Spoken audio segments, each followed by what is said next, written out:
battleground weeks today.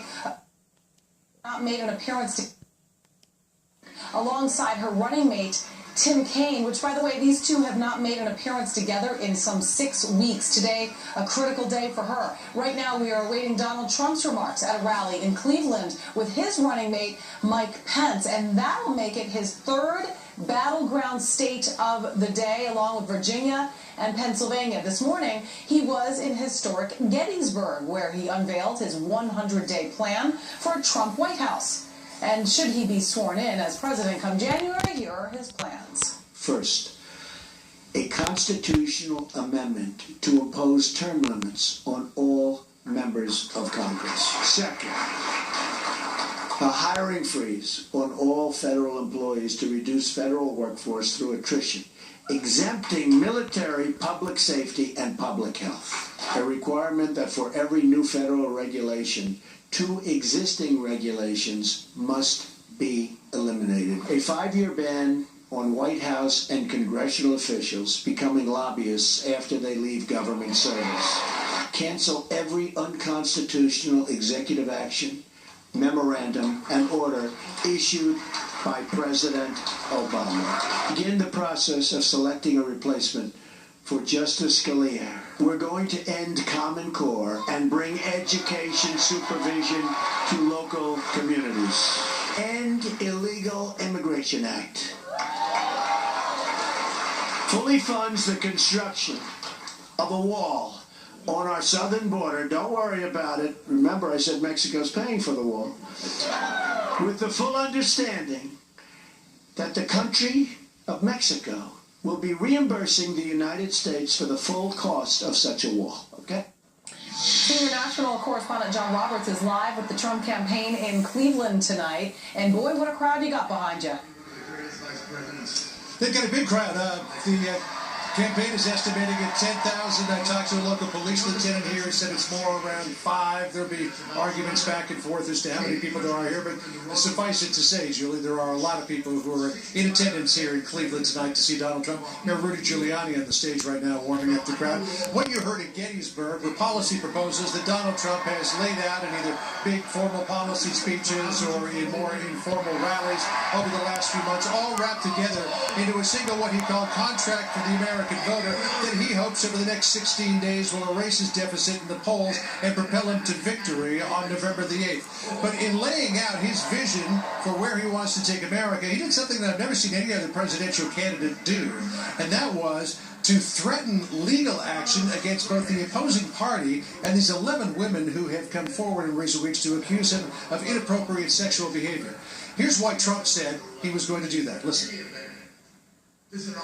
If they can fight somebody like me, who has unlimited resources to fight back, just look at what they can do to you, your jobs, your security, your education, your health care, the violation of religious liberty, the theft of your Second Amendment. Now, Donald Trump is making the case that the establishment will say or do anything to maintain its grip on power and deny his movement and all of his followers from ever taking the Oval Office. Julie? Okay, and while you're sitting there as a member of the press, maybe you can answer this next question, because Donald Trump apparently is taking his war with the media to a new level. 40%. Yeah, it's no secret that he's not exactly happy with what he calls the mainstream or the corporate media. And this morning, when he was laying out his contract for the American voter in Gettysburg, he also took aim at the proposed AT&T Time Warner merger. Time Warner has CNN as part of its stable. It's worth some $86 billion. It's being voted on by the boards at this moment. He says that he wouldn't let something like that go through, and he also took aim at another major corporate media merger that occurred a couple of years ago. Listen to what Trump said about that in Gettysburg. AT&T is buying Time Warner and thus CNN, a deal we will not approve in my administration because it's too much concentration of power in the hands of too few. Additionally, Comcast's purchase of NBC concentrates far too much power in one massive entity that is trying to tell the voters what to think and what to do. Deals like this destroy democracy. And and we'll look at breaking that deal up. Now threatening to either break up an existing conglomerate or threatening to block a proposed merger would tend to put Donald Trump more in the camp of Bernie Sanders than in the Republican Party.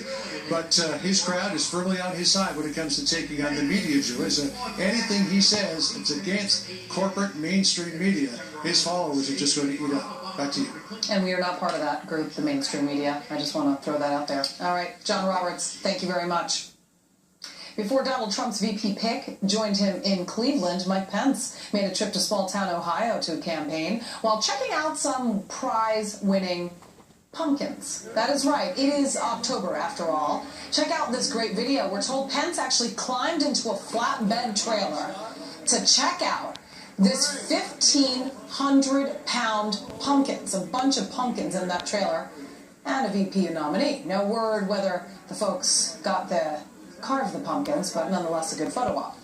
And now turning to the Democrats. Hillary Clinton campaigning today in the battleground state of Pennsylvania, a critical state where she leads by 6 points, by the way, by the latest Rear Clear Politics poll. Clinton is now headed to Philadelphia for an event tonight after holding a rally earlier today in Pittsburgh with her running mate, Tim Kaine, where she vowed to protect workers' rights.